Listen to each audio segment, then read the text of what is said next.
Hey everyone, welcome back. In today's video, I'm going to show you how you can simply uninstall or delete Epic Game Launcher from your Windows device. It's a very simple process. First, you have to press Windows plus I. It will going to open the Windows settings and then simply click on the app section and then simply click on installed apps. After that, here you're going to find out Epic Game Launcher. So if you click on the right mouse button over here and then simply click on uninstall, click uninstall another time. And if it's showing something like the Epic Game Launcher currently running, so what you have to do first, you have to go to your task manager, and then from here you have to search here Epic Games. Here it is. Click on the right mouse button and simply click on end task. And now you can simply uninstall it by simply click on the right mouse button over here, click on uninstall, click uninstall.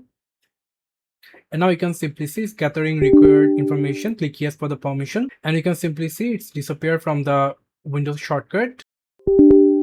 Click on yes another time. After that, it will going to disappear from your Windows. So this is how we can simply uninstall Epic Launcher. Thank you so much for watching. I hope to see you in the videos. Till then, goodbye.